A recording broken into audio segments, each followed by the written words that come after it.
All right, so starting a new unit.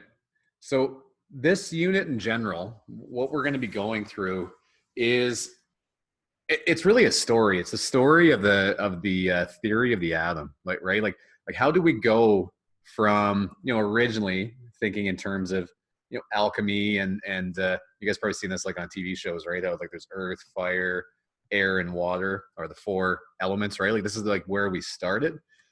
And how do we end up with the newer picture of the atom? You might not even know what the newer picture of the atom is yet, um, but yeah, we'll get there. And I like to describe it as a story because it really is, right? Like we're going from like scientists would start to figure something out, and they'd be like, oh, okay, that must like the atom must have those characteristics, and then people would build off of that, and then and it's been that constant push towards a more full understanding. And the idea is we probably don't have a good understanding yet. Even when we get into quantum mechanics and the way the atom is, there's things about quantum mechanics we still don't understand, right? So we're not finished even, right? So like we're part of that story. But so for you guys for lesson today is going to be lesson 25 and 26. Lesson 25 is actually just some reading about early atomic models. There's no questions for this one. So part of your homework today is going to be just reading through this one. It's not too long to read. I think it's really interesting, but I'm a physics teacher, so maybe that's biased. But so I'm going to get you guys to read through this one on your own. I'm going to start on lesson 26.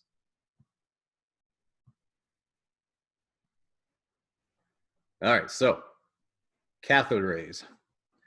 So this was a new form of, or a new tool, I should say, that scientists were using or started to use to kind of figure out a bit more of a picture of what's going on here. So here's what a cathode ray tube is. So they would send, really in the end, for our purposes, the main thing here is you can see that we have a negative end on this end and a positive end on this end. And then they would vacuum, they would suck all of the air out of the tube, right? And it's a glass tube. And then inside there, you'd really have no air molecules, right? And if you gave this thing enough, really, these are just two charged plates essentially, right? And if you gave it enough of a charge, then we know, right? Especially because we know stuff about electrons and protons and everything else, but they didn't at the time, right? They didn't know about electrons or protons or anything else. But if they give this thing enough of a charge on either side of this thing, what would happen is that the electrons would start to jump, right? They'd start to jump from one end to the other. And you'd get this like green kind of fuzzy haze, and they called that a cathode ray. Okay. And really, that's because this end, the negative end of this plate, is a cathode, and this end's an anode, right? So they just called it a cathode ray, not knowing what it was. It was just this weird, like, yeah, it's like it looks like a plasma kind of like flowing through here, if you can see it. Okay, so they knew there was something going on there, right? And they knew that they had something to do with atoms too, right? That these small little things are jumping off these plates, or that was what they were starting to think, right? Okay, so once they started doing that, then a guy named William Crookes, which I always remember this because what he did was he like made a cathode ray, but made it crooked, right? Like he actually put like a bend in it. And here's the idea that he said, okay, well, if these things that are being like shot from this cathode from one end to the other there, right? If they're like a particle, right, or something with like a bit of mass or momentum, then what should happen is that these cathode rays, when they get shot from here, then they should end up like having some momentum and then hit the edge of the tube on the other side. And that's exactly what they saw. So they could start to say, okay, these are like little particles, right? They're little particles that are going from one hitting the side, and then they would end up coming back down again, right? But that was the first hint there that, okay, these things have a momentum and they have a mass, right? They were also able to figure out that they traveled in straight lines, right? And that they were negatively charged, right? They knew that it was coming from the cathode, hitting this side of the tube and then going down, right? as opposed to if it was coming the other way, then it would have hit that edge of the tube, right? So that's the idea there. So this is first piece of the puzzle, right? They're like, okay, then these things are negatively charged, right? There's these negatively charged particles that are bouncing off the side there. Okay, and then here comes the Thompson experiment. So this is going to be a very important experiment for you guys to know. You need to know who did it and what the idea of the experiment was. So another cathode ray tube, like, so this again is like a vacuum, right? There's no air molecules in here. And what he did, he'd have high voltage, right? So high voltage again, and then we'd have like pretty much there's a negative plate here and a positive plate here you can think of. So these electrons would end up being shot through here, right? And they'd end up being shot through this little hole, and they'd make it through this little hole, and then you'd end up with a straight line coming right to the end, right? So just really the same thing. This is no different than the cathode ray tubes from above. And then the other part of this is he'd have a phosphorescent screen on the front of this. And then when these electrons end up hitting this, then it would make like a green kind of a mark on the phosphorescent screen. I don't know if you've ever seen like phosphorescence, but it's kind of neat. If you shone this, like, you know, all around on this thing, you'd see like a trail kind of like going all around. Yeah, if you're in class, I'd kind of show you a video of that. But yeah, so he made just straight through to begin with, right? Just making like a cathode ray tube. Then what he did is he started combining some of the things we learned in the last unit. He said, okay, well, let's see what happens if. And then he made a, well, positively and a negatively charged plate that it went through on this side. And then, well, knowing that this thing is a negatively charged electron, right? This kind of makes sense. That this negatively charged electron traveling this direction would be attracted up, right? It's going to be attracted to the positive. Well, that's going to bend this thing, right? That's going to bend this thing upward, which is exactly what you saw, right? So you apply a electric field, this thing would bend upward in this case. Okay, so that's piece number one. Then what he did is he said, okay, well, let's see how a magnetic field affects this thing. So he set up a coil of wires, right, like a solenoid, and which would create a magnetic field. And really, if you use your hand rules, you could figure out that this was giving you a magnetic force down, right? This is giving you a magnetic force downward. Here, this was a magnetic force or an electric force upward, right? Maybe you can kind of see where we're going with this. And then he said, well, what if we just do both at the same time? And then this both at the same time property, right? This means that we have an electric force pulling upward, and we have a magnetic force pulling downward. You guys have seen something like this, right? This was the velocity selector in the other unit there. Same idea, right? So then he just balanced them out until we got this thing just making a straight line right to the end. And then once you have balanced forces, you guys are probably seeing a theme here. Once you have balanced forces, you can do a little algebra and maybe solve for something, right? So that's exactly what we did. And again, the reason why this worked out was because he could solve for velocity, just like the velocity selectors in the last unit there. Okay, so he did this. So this is what he did. He said, okay, Fe is equal to Fm, and set it up, right? And Fe is equal to Q times the electric field, which he created the electric field, so he knows what that is. And then Fm is Q times Vb, and he knows what the magnetic field is, magnetic field strength. And then because of the mathematics, he didn't know what the charge was here, but they canceled out anyway. So he was able to figure out what the velocity of this thing was. Okay, so step number one, he figured out how fast these things are actually traveling through there, right? Which is kind of neat. All right, then step two, here's what he did. Step two, now that he had his velocity, he knew how fast these things were moving. Then what he did is he turned off the electric field, right? So he turned off the electric field. So he did this, right? He essentially just had this picture. And then from here, he had the magnetic force would be equal to Well, it's equal to the centripetal force, right? Because this thing is now going in the circle. So he can figure out the radius by, based on how far down this screen it goes. So he can figure out the radius of that. So then he can say FC is equal to FM. Okay, so that's the next piece down here. F or FM is equal to FC, same thing. And then knowing that, what he did, filled it in QVB over MV R squared, right? That's FC. And then the problem here, though, and here is the real issue, is all he could figure out was the charge to mass ratio, right? Because, so we rearranged it. Q over M is equal to the velocity of the particle over the magnetic field strength times the radius of the arc. Okay, so he would have sure liked to, at this point, everybody would have wanted to figure out what is that charge, right? Like we know, you guys know that it's on your formula sheet. That's 1.6 times 10 to the negative 19, right? That's what he would have liked to have known. They also would have liked to have known what the mass of the particle was, because that's handy. That's going to start to form our picture of what an atom actually looks like, right? Or is it a small particle? Is it a big particle? Is it a big charge or a small charge? Like what's actually going on there?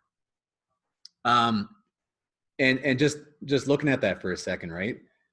This charge, right? If that went really big, then that would change what the mass would be. And if the mass was really big, that would change what the charge would be. So this was a very important step, right? To figure out what the charge to mass ratio was. But it wouldn't be until further scientists down the road where they'd be able to actually split those apart, right? Figure out what is the charge and what is the mass of an electron or a proton or anything else. Okay, so that's the big insight of this experiment. So you guys are responsible for knowing the details of this experiment and how to calculate both those things I just did there. So, okay, so here's a good example of that. I'm going to go through actually one of the practice problems. I'm going to do one of these. Okay, so yeah, it's everything I was just kind of saying there.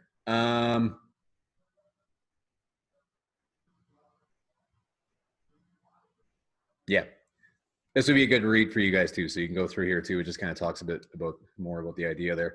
But here is the meat of it. This name should seem a little familiar, right? The Millikan experiment. This was in lesson 17. We did that with oil drops. So it'll be a good review here. What he did, what his experiment was he set it up where so if this is a particle, right? He had like a little, we called it an atomizer. It's like a little perfume bottle, really. Oh, that's not good. Come on.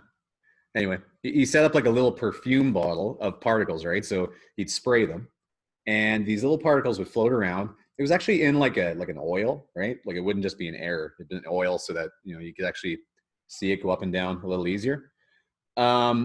And then he set it up so that there was a positive plate and a negative plate, and gave it just a very, very small amount, right, of voltage there, so that you'd have this thing pulling upward, and the weight of this thing, right, it would actually have some force, a gravitational force, even though it's very, very small. It's like a tiny little particle, right? And on this particle, there might be, let's say, like 4 extra electrons just sitting on that thing, right? Or 5 or 6 or anything else. And there might be other protons and neutrons and stuff, right? But there would be some extra amount of charge sitting on that, right? That would be forcing that thing upward. And there'd be some gravity pulling downward, okay? So what he would do is he would get these things so that they were either stationary, they wouldn't be moving up and they wouldn't be moving down, which would mean that the force up would be equal to the force down, okay? Or this thing would be moving at a constant velocity, right? Because if it was moving at a constant velocity, you have the same effect, that you'd have the force up would be equal to the force down, okay? Then from there, you'd be able to say, okay, well, our net force, right? Our net force here is 0. And then force of gravity is mg, and then electric force is QE. Doing all the math that we did in previous units, he'd be able to figure out that, let's say this charge had a charge of 3.2 times 10 to the negative 19 coulombs. Okay, here's the big thing with his experiment. When he did it, he found numbers like this, right? He'd do it once and he'd get like 3.2 times 10 to the negative 19. He'd do it again, he'd get like 9.6, 4.8, 1.6, 8, 6.4, right? And here's the idea is that all of those numbers, right, were multiples of 1.6 times 10 to the negative 19. So if you go 1.6 times 10 to the negative 19 times 2, you get 3.2, right? If you go times 1, right, you just get itself back. And so on, right? These numbers are all multiples of that, right? So I should be able to take any one of these numbers that he found, like, you know, this one, divide it by 1.6 times 10 to the negative 19, and get, you know, a whole number. It should be like a 1 or a 2 or a 3 or a 4, right? Okay, so just a little side note on this one, though. This one's kind of funny because, like, you might be asking, like, how did he ever, like, figure out this number, right? Like, when you got all this data, how do you figure out which one it goes into? Because you'd be off a little bit. Like, it wouldn't be perfect. There'd be a lot of error. And there was. I actually was able to do this this experiment in university, and there's tons of error involved. There was in mine anyway. And I've heard that there actually was a lot of error in his as well. And he, in the end, ended up actually kind of fudging some of his data, where he'd throw away quite a lot of data, be like, no, that one doesn't work out. That one doesn't work out. But in the end, it actually worked out pretty well. So like his intuition, like he did a lot of intuition there that kind of worked out in the end, which is kind of counterintuitive to what we say you should do as scientists, right? Scientists, you should try to take, you know, a lot of that intuition out of it. But in his case, it actually worked. Actually, I shouldn't say that. Intuition is a big part of science, but when you're doing experiments, you should be using all the data, is what we always say. But that one's always kind of like a little bit of a controversial one. Okay, so here's the idea. Now that we're able to figure out what this elementary charge is, then what we can do here is we can combine that with Thomson's work from above. So here's the charge to mass ratios that, you know, Thomson was figuring out. And now we can split it up. We know what the charge is. The charge is at 1.6 times 10 to the negative 19 coulombs. So now doing that, we can actually just rearrange just for the mass, and we can say, okay, well, the mass of an electron is 9.1 times 10 to the negative 31 kilograms. That's the one on your data sheet, right? And then for the mass of a proton, rearranging it, we get the acceptable one that we have now, right? So this is a combination of the two. It's important to note here, this was the piece of the puzzle that they were figuring out. The proton is huge in comparison to the electron, right? The electron is like almost nothing. The proton is 1,836 times more massive than the electron. So that's gonna affect how, like, when they're starting to make models of what does the atom look like, it's gonna be important that the proton is a lot bigger than the electron.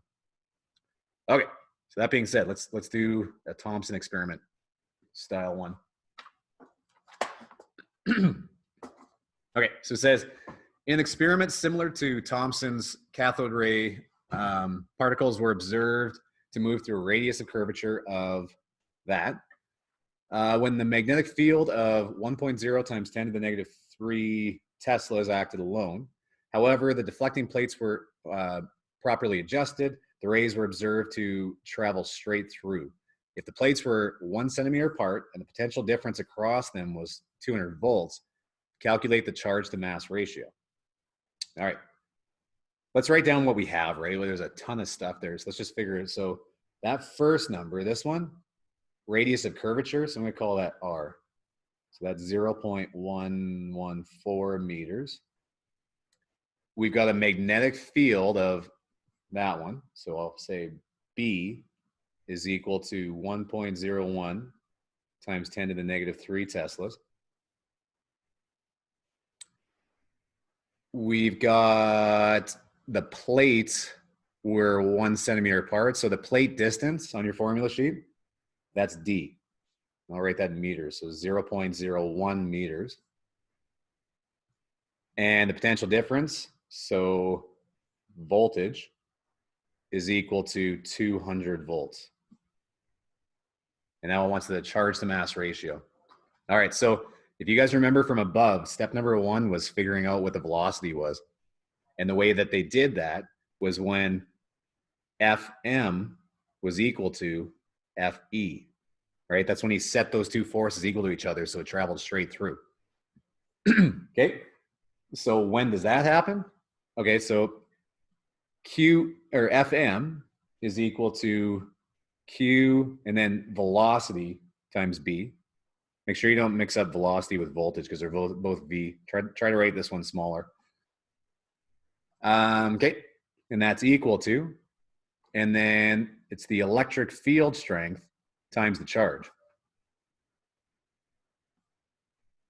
Okay, well, this works out because our charges cancel. So we're solving for velocity here. So I'll just write it again. So we got V times B is equal to, and then the electric field, they never gave me electric field, but they did give me the distance and the voltage, and that's everything I need to figure out the electric field strength, right? Because the electric field strength is equal to voltage over distance. Okay, I'm just gonna get that B out of there, so just get V on its own. So the velocity is equal to the voltage over the velocity times the distance.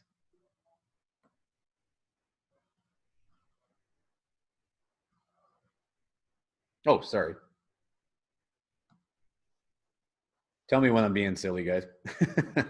That didn't make any sense. The velocity is equal to the voltage over the distance times the magnetic field strength. All right. Okay, so putting those numbers in, we would get a voltage of 200 volts over 0.01 meters for my distance between the plates times my magnetic field strength of 1.01 times 10 to the negative 3 Teslas, which is a really big number.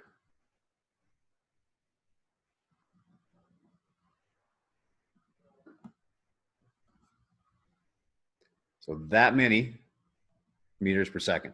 I'll keep all my digits till the end, right? Put a box around that because I'm going to need that in a second.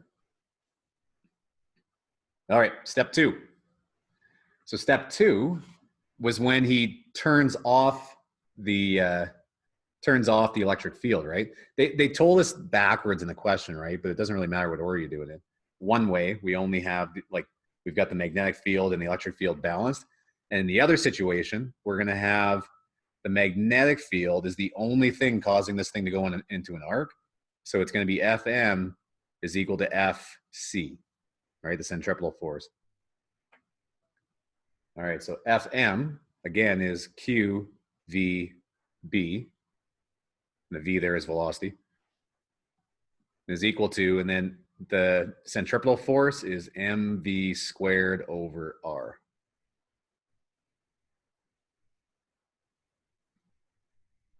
All right, we can clean it up a little bit because our velocities, well, 1 can cancel, right? That velocity can cancel with 1 from the squared there. So we've got QB is equal to mv over r. And just remember what we're looking for, right? We're looking for the charge to mass ratio that Thomson found. So if I want to find that, I just need to, usually you're rearranging just to solve for one variable. Well, now I just want to make it work out where I've got the charge over the mass in the end here. Okay, so I'm just going to bring the mass down to that side.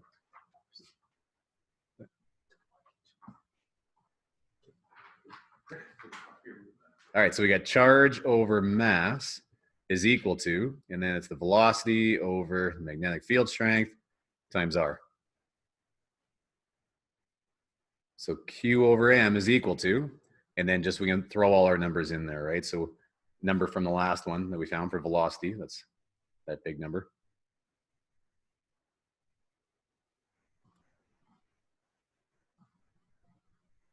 Okay, so that one over, and then magnetic field strength was 1.01 times 10 to the negative 3 Teslas times, and then the R here, right, was our radius. That was at 0.114 meters.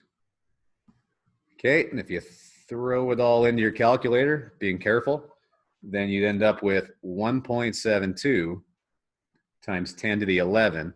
And then what would our units be here, right? Like you could figure it, like it's kind of messy. You got meters per second, you got Teslas. Teslas would be made up of other ones. It would all work out where you get coulombs per kilogram. But I can kind of tell that from what I was looking for, right? Coulombs per kilogram. So that's what my units would be in the end there. Okay, so that's it. That's the only one I'm going to do, and then you guys have your hand in assignments there.